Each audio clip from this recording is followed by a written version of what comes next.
दोस्तों, मैं बलवंत सिंह मांडला आज आपके लिए प्रेपोजिशंस पार्ट 3 लेकर के आया हूँ। आओ देखते हैं इसमें आज हम क्या क्या करने वाले हैं। प्रेपोजिशन फॉर का इस्तेमाल कहाँ होता है, आओ देखें। Preposition for is used for duration of time, purpose, exchange. तीन तरह से प्रेपोजिशन फॉर का हम प्रयोग करेंगे टाइम के लिए, ड्यूरेशन ऑफ टाइम, फिर पर्पस के लिए करेंगे, फिर एक्सचेंज के लिए करेंगे। तो ड्यूरेशन ऑफ टाइम पहले लेते हैं।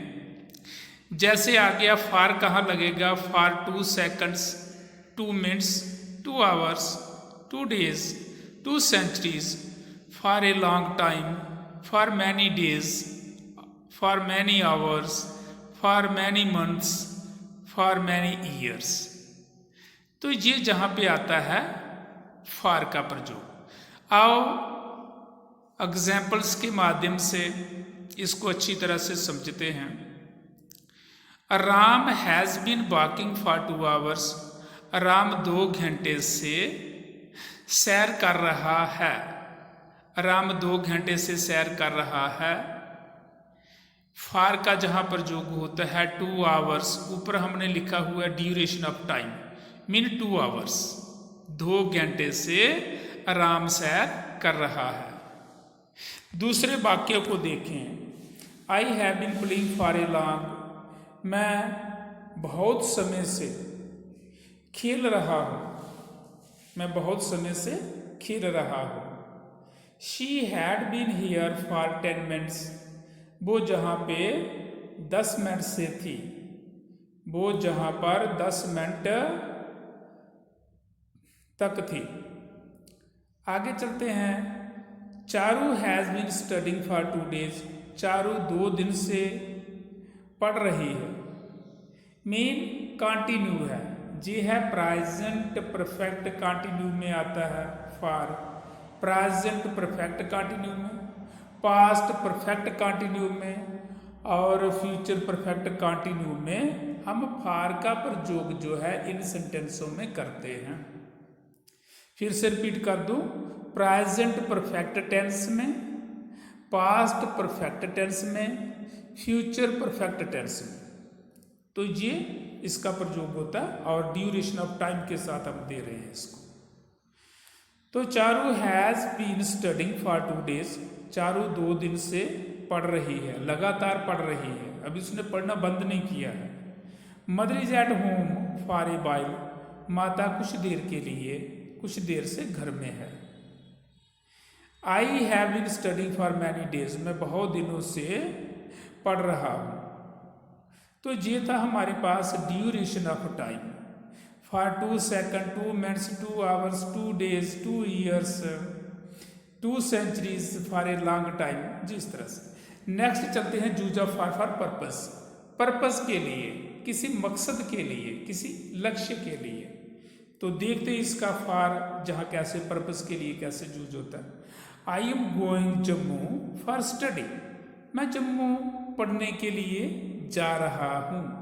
फॉर स्टडी, पर्पस क्या है? स्टडी करने के लिए, पढ़ने के लिए। ही केम हेयर फॉर मनी। वह जहाँ आया पैसों के लिए। वह जहाँ पैसों के लिए आया। ही केम हेयर फॉर मनी। वह जहाँ पैसों के लिए आया। तो पर्पस यहाँ क्या है? मनी का, तो for money. That boy did it for you. उस लड़के ने ये तुम्हारे लिए किया। फॉर यू मीन पर्पस, ठीक। I was searching for a job. मैं एक काम की तलाश कर रहा था। मैं एक काम की तलाश कर रहा था। तो जहां भी फॉर आया, किसके लिए? पर्पस के लिए। पर्पस क्या? टू सर्च ए जॉब, एक नौकरी ढूंढना। Use of for exchange. For का इस्तेमाल एक्सचेंज के लिए भी होता है। मीन हम कोई वस्तु किसी को देते हैं, बदले में कोई वस्तु उससे ले लेते हैं। कोई चीज़ किसी को देते हैं और उसके बदले में कोई चीज़ ले लेते हैं, इसको एक्सचेंज कहते हैं, राइट। मीन अदला बदली करना, जैसे मेरे पास नया साइकिल है, किसी के पास पुराना स्कूटर है, तो मैं उसके बदले उसको एक्सचेंज कर लेता हूँ। इस तरह से आता है, I gave my mobile for ₹1500, मैंने अपना मोबाइल 1500 रुपये में दिया। मीन 1500 रुपये दिए, 1500 रुपये में मोबाइल दिया, एक्सचेंज किया। मीन 1500 रुपया लिया और उसके बदले में मैंने मोबाइल दिया, तो ये एक्सचेंज हो गया। एक्सचेंज के लिए फार लगाते हैं हम, I gave my mobile for ₹1500। Second रहेगा, ही बाट अ पेन फॉर ₹20, उसने 20 रुपये का पेन खरीदा। मीन के 20 रुपये दे करके उसने पेन खरीदा, मीन एक्सचेंज हो गया। 20 रुपये दिए और उसके बदले में पेन लिया। Father gave me money for work, पिता ने मुझे काम के लिए पैसे दिए। पर्पस क्या था? काम के लिए क्या दिए? पैसे। एक्सचेंज हो गया। I exchange my old car for a new car, मैंने अपनी पुरानी कार को नए के बदले दे दिया, राइट। चलते हैं नेक्स्ट स्लाइड पे। सिंस का प्रयोग कहाँ होता है? Preposition since is used with the point of time. Point of time में नियुक्त समय के लिए। Since 2 AM, 2 PM, 2 o'clock, since 1990 या 2020। आप देखते हैं since Monday, since Tuesday, since morning, since evening, since night, since yesterday, since before, since that day, since my dad was born. तो एग्जाम्पल के माध्यम से इसको और थोड़ा अच्छी तरह से समझते हैं। Dinesh has been walking since 5 o'clock, Dinesh 5 बजे से सैर कर रहा है। दिनेश 5 बजे से सैर कर रहा है। तो ये टेंस कौन सा है? Present perfect continue. तो मैंने पहले भी आपको बताया, जी सिंस और फार का प्रयोग जो है जी इन टेंसों में होता है। Present perfect continue, past perfect continue और फ्यूचर परफेक्ट कंटिन्यू टेंस में सिंस और फार का लगता है। तो डिफरेंस भी इसका आपको बता रहे हैं। The gardener has been watering the plants since morning, माली सुबह से पौधों को पानी दे रहा है। माली सुबह से पौधों को पानी दे रहा है। थर्ड में चलें, it has been raining since yesterday, कल से वर्षा हो रही है। मीन कल से लगातार वर्षा हो रही है। Continuity is there. Present perfect भी है और कंटिन्यू भी है, right.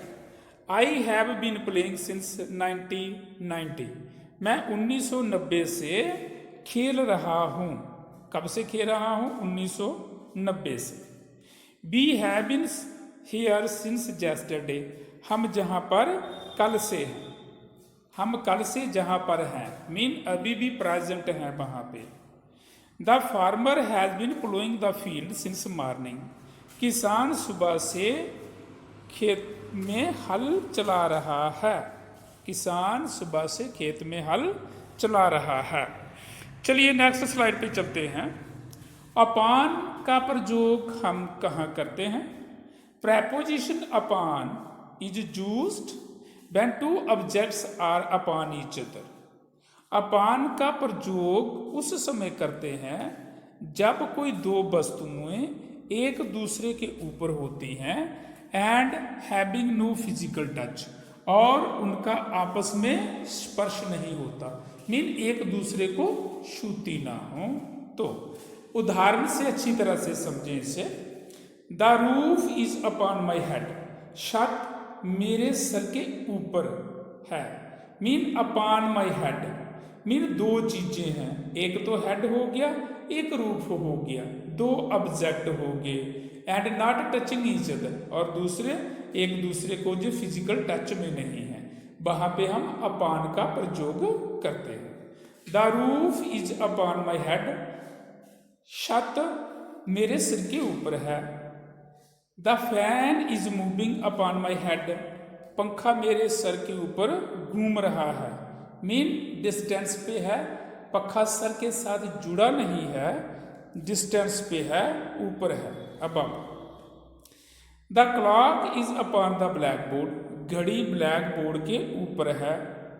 The broom came upon the table by itself, broom mean झाड़ू, जे चल करके जहाँ भी अपॉन का प्रयोग होता है, कोई चीज़ जब मोशन से, गति से आकर के किसी चीज़ पर टिक जाती है, जैसे आपने पिछली स्लाइड में भी इसको पढ़ा है।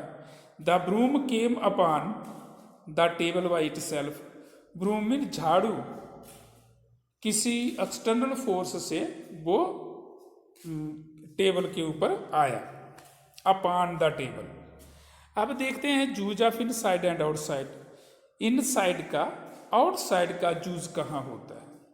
Inside is used in enclosed structure. Inside का प्रयोग होता है इनक्लोज्ड स्ट्रक्चर के अंदर। मीन आप अपने घर में हो तो इनसाइड हो गया, आप घर से बाहर हो तो आउटसाइड हो गया। जब कोई आपको कॉल करता है, कहाँ पे हो, आप बोलते हो मैं घर में हूँ, घर में हूँ, तो इनसाइड द हाउस होगा।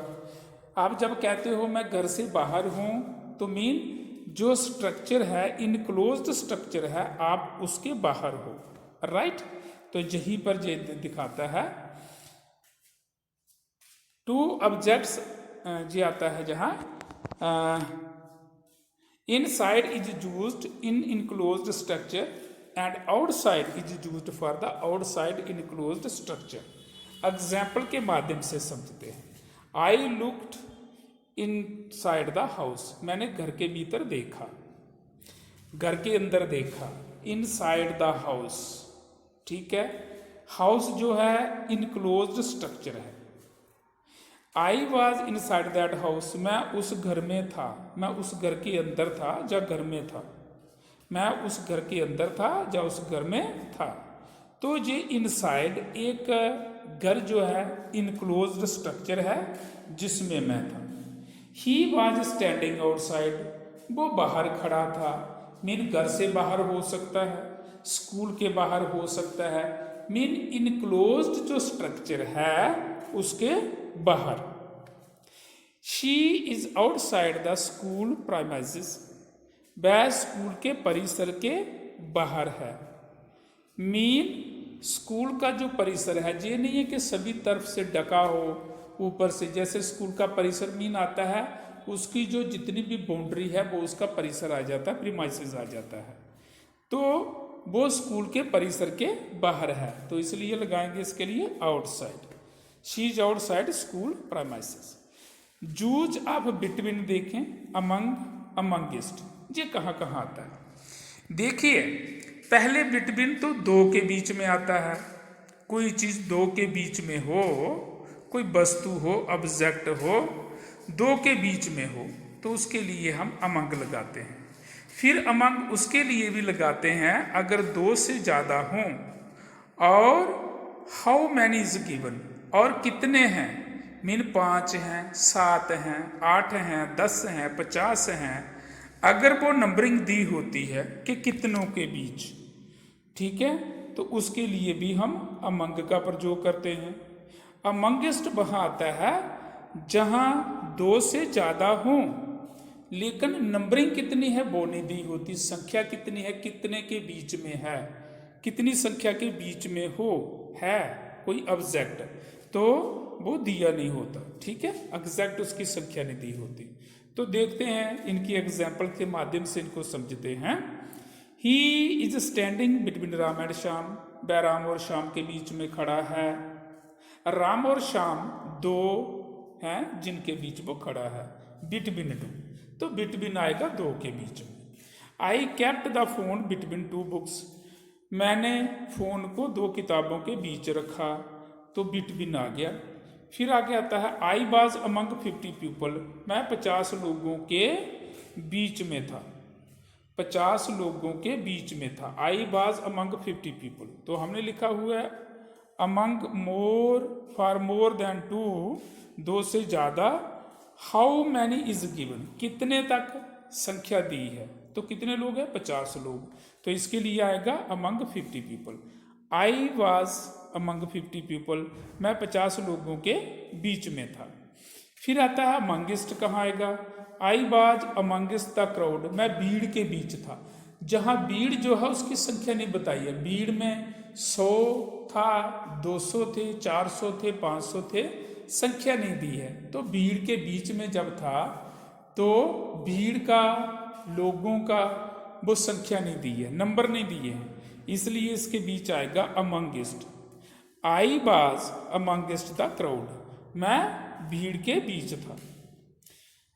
5वां आता है he was amongst many people, वह बहुत लोगों के बीच था, इसमें भी संख्या नहीं दी, अमंगेस्ट आया। अमन इज अमंग 4 पीपल, अमन 4 लोगों के बीच में है, मीन संख्या दी है, 2 से ज़्यादा है, संख्या दी है। राइट, नेक्स्ट स्लाइड पे चलते हैं। Uses of head, behind, in front of, before. देखिए इनका जूज कैसे होता है, हेड आपका, behind, in front of, before. Example के माध्यम से समझते हैं। Ram is sitting ahead of Sham, Ram Sham के आगे बैठा है। Shyam is sitting behind Ram, Shyam Ram के पीछे बैठा है। He is standing in front of Ram, वह राम के सामने खड़ा है। He is standing before Ram, वह राम से पहले खड़ा है या राम के आगे खड़ा है। Confusion between in front of and ahead, ये आता है, इसको समझें थोड़ा। The teacher is standing in front of the student, अध्यापक विद्यार्थियों के सामने खड़ा है। मीन टीचर का मुंह, फेस विद्यार्थियों की तरफ है और स्टूडेंट्स का फेस विद्यार्थियों की, टीचर की तरफ है, तो इन फ्रंट ऑफ हो गया। The teacher is standing in front of the student, अध्यापक विद्यार्थियों के सामने खड़ा है। Rita is sitting ahead of Charu, Rita Charu से आगे बैठी है, अहेड ऑफ मीन आगे, अगली वाली पंक्ति में लगा सकते हैं आप, उसके आगे। अनु इज सिटिंग बिहाइंड मीना, अनु मीना के पीछे बैठी है, तो पीछे आ गया, मीन बैक के पीछे। नितिन इज स्टैंडिंग बिफोर तरुण, नितिन तरुण के आगे खड़ा है, तो इस तरह से आता है जब पहले खड़ा है या आगे खड़ा है, तो इस तरह से इसका इस्तेमाल होता है, ahead of, behind, in front of, before. अब आते हैं आगे एक्सपेक्ट और बिसाइड्स के प्रयोग का देखते हैं, जी कैसे इस्तेमाल होता है इसका। आओ उदाहरण के माध्यम से इसको समझते हैं।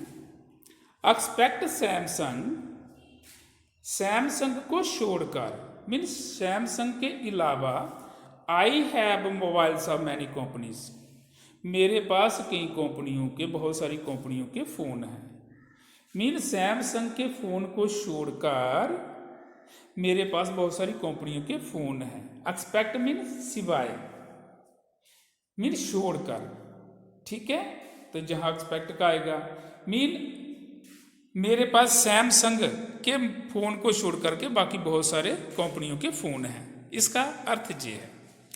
Besides Samsung I have mobiles of many companies, other Samsung के अलावा मेरे पास बहुत सारी कंपनियों के फ़ोन हैं। अब अंतर क्या बिसाइड और एक्सपेक्ट का? बिसाइड जहाँ क्या शो कर रहा है, बिसाइड से सैमसंग कहता है सैमसंग का तो मेरे पास फ़ोन है ही है, इसके अलावा मेरे पास दूसरे कंपनियों के भी बहुत सारे मोबाइल फ़ोन हैं। Right, this shop opens every day expect Sunday, ये दुकान एतबार के अलावा हर दिन खुलती है। मीन एतबार को छोड़ करके, एतबार को नहीं खुलती, बाकी सारे दिन खुलती है। Expect. Besides this pen I have 2 pens, इस पेन के अलावा, ये तो है ही है मेरे पास, आई हैव 2 पेन्स, मेरे पास 2 पेन हैं। मीन इस पेन के अलावा, ये तो है ही है, इसके अलावा 2 पेन और। गिव मी एनीथिंग एक्सपेक्टेड, इसके अलावा मुझे कुछ भी दे दो। मीन इसको छोड़ करके या इसके अलावा मुझे कोई भी चीज दे दो। बिसाइड्स अमन, अमन के अलावा, I have Ashish as well, मेरे पास आशीष भी है। मीन अमन भी है और इसके साथ साथ मेरे पास आशीष भी है। बिसाइड्स अमन, अमन के अलावा, मीन अमन भी मेरे पास है और आशीष भी है। चलिए अगली स्लाइड पे चलते हैं। Uses of along with person thing, alongside from one end to or towards the other end of something. आओ देखते हैं। विल यू कम अलॉन्ग, क्या आप मेरे साथ आओगे? You will get this pen along the mobile, तुम्हें ये पेन मोबाइल के साथ मिलेगा। समझना इसको। There is a road along the river, नदी के साथ साथ रोड है, सड़क है। There is a road alongside the river, mean नदी के किनारे रोड भी है, अलॉन्ग साइड है। A car is parked alongside the road, एक कार रोड के साथ, ठीक है, वो खड़ी है, पार्क हुई है। My office is along the street, मेरा दफ्तर गली के बगल में है या गली के साथ में है, अलॉन्ग है। तो चलिए आगे चलते हैं। Uses of beyond and across, object that can not be seen, वो ऑब्जेक्ट, वो वस्तुएं जो दिखे ना। Object that can not be seen, object mean वस्तु जो दिखे ना। Or object that can't be touch and seen, or वो वस्तु जो दिखे भी ना और उसे स्पर्श भी ना कर सके, तो उनके लिए आता है डिजाइंड और अक्रॉस। तो आओ देखें इसको। There is a temple designed this mountain, इस पहाड़ के पीछे, इस पहाड़ के पीछे एक मंदिर है। मीन पहाड़ के पीछे नजर नहीं आता है, कुडंट बी सीन, नजर नहीं आता है। तो हमने ऊपर दिया है object that can not be seen. But is beyond that river, इस नदी के पीछे क्या है? मीन नदी के पीछे दिखता नहीं है, beyond. There are things beyond our imagination, हमारी इमेजिनेशन के भी परे कुछ, हमारी कल्पना के परे भी कुछ चीजें हैं। मीन वो ऑब्जेक्ट, बिजाइंड उसके लिए लगाते हैं। Mean object that can not be touch और सीन, उस वस्तु को जिसको ना देख सकें ना स्पर्श कर सकें। अब देखिए जहां पर इमेजिनेशन, कल्पना, कल्पना को ना आप टच कर सकते हो और ना ही से देख सकते हो, इसलिए इसके लिए आया there are things beyond our imagination, हमारी कल्पना के परे भी या पीछे भी कुछ चीजें हैं। देयर इज नथिंग बिजाइंड लव, प्यार के पीछे कुछ भी नहीं है, प्यार के आगे कुछ भी नहीं है। मीन अब प्यार जो है, लव जो है, उसको भी हम ना तो देख सकते हैं ना उसको टच कर सकते हैं। Love can not be scene and touch, आप प्यार को आप हाथ लगा करके बता सकते हो कि ये प्यार ऐसा होता है।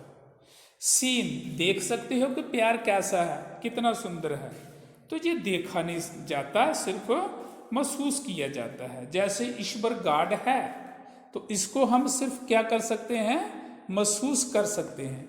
एयर को हम देख नहीं सकते, हवा चलती है तो महसूस कर सकते हैं, ठीक है। इसी तरह से है आई कैन स्विम अक्रॉस, अब अक्रॉस की बारी है। I can swim across the river, मैं तैर करके नदी पार कर सकता हूँ। I can swim across the river, मैं नदी तैर कर पार कर सकता हूँ। अक्रॉस, ठीक है। My home is across the road, मेरा घर रोड के किनारे पर है, साथ है। तो ये आपका जहाँ आ गया। तो नेक्स्ट ये आपका प्रेपोजिशंस का जो चैप्टर है जी जहाँ पे समाप्त होता है। कुछ वो जो जितनी भी इम्पॉर्टेंट प्रेपोजिशंस थी वो हमने 3 पार्ट में इनको कर करके आपको ये वीडियोस बना करके डाल दिए हैं। फिर भी अगर आपको कहीं पे डाउट लगता है, कोई शंका है, किसी चीज़ के बारे में आपने पूछना है, कोई डाउट्स क्लियर करना है तो हमें बेझिझक आप पूछ सकते हैं। हम आपके डाउट्स को ज़रूर क्लियर करेंगे। Thank you very much. Thanks for watching. Subscribe us at YouTube channel @Azad High School. Follow us on Facebook @Azad High School. Follow us on Instagram @Azad High School. Please do like and share this video. अगर ये videos आपको पसंद आई हो, आपको अच्छी तरह से समझ में आया हो तो प्लीज़ इसे ज़रूर लाइक करें, शेयर करें। Thank you very much and have a good day.